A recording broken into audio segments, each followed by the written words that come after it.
Coin खूप अडकून बसला असल्यामुळे सदर पेशंटला श्वासोच्छवासाचा व गिळण्याचाही त्रास होत होता।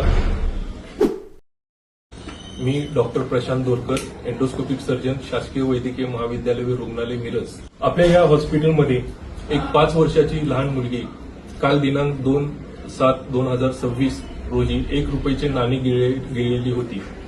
आज दिनांक 3/7/2026 रोजी तिच्या पालकांनी शासकीय वैद्यकीय महाविद्यालय व रुग्णालय इथे ओपीडीमध्ये सदर पेशंट घेऊन आलेले असता एक्सरे पाहिल्यानंतर परिस्थितीचे गांभीर्य ओळखून तिच्यावर लगेच एंडोस्कोपिक शस्त्रक्रिया करून सदर कॉइन नाणे काढण्याची प्रक्रिया करण्याचा निर्णय घेण्यात आला।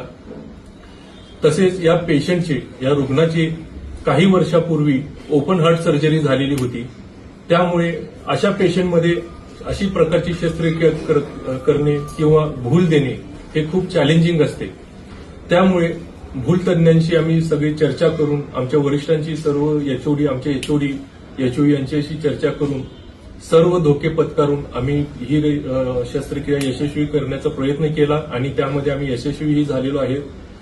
कॉइन खूप अडकून बसला असल्यामुळे सदर पेशंटला श्वासोच्छवासाचा व गिळण्याचाही त्रास होत होता। या प्रक्रियेमध्ये doctor anaesthetic doctor Katyayani Gurav, doctor Sunita Shende यांचंही मोलाचे योगदान लाभलेले आहे। सदर पेशंटला भूल देणे खूप अवघड असल्यामुळे दोन्ही डॉक्टरांनी खूप मोलाचे सहकार्य दिले। तसेच सर्जरी विभागाचे doctor HOD doctor Ugane sir, doctor Humbalkar madam आणि आमचे dean doctor Prakash Gurav sir, medical superintendent doctor Priyanka Rathi, doctor Rupesh Shinde यांचेही सहकार्य लाभले। तरी अशा प्रकारची जर ग्रामीण भागामध्ये किंवा शहरी भागामध्ये जरी एखादा पेशंट असेल तर त्यांनी जरूर शासकीय वैद्यकीय महाविद्यालय व रुग्णालय येथे येऊन उपचार घ्यावेत असे मी सर्वांना आवाहन करतो। मी शीतल मनोळकर, राहणार सावळी, तालुका मिरज।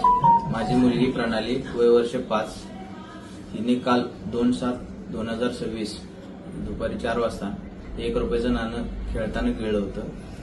त्यामुळे तिला गिळायला व श्वास घेण्यासाठी त्रास होत होता। त्यामुळे मी दिनांक 3/7/2026 रोजी मी माझ्या मुलीस शासकीय वैद्यकीय महाविद्यालय व रुग्णालय मिरज येथे घेऊन आलो। तेथील डॉक्टरांनी परिस्थितीचे गांभीर्य ओळखून लगेच दुर्बिणीद्वारे शस्त्रक्रिया करण्याचा निर्णय घेतला। माझ्या मुलीच्या हृदयाची शस्त्रक्रिया पूर्वी झाली होती, त्यामुळे ही शस्त्रक्रिया करतेवेळी खूप काळजी घेऊन येथील डॉक्टरांनी माझ्या मुलीची अन्ननलिकेमधील नाणे यशस्वीरित्या काढले। त्यामुळे सर्व डॉक्टर, नर्सिंग स्टाफ यांचे मी आभार मानतो।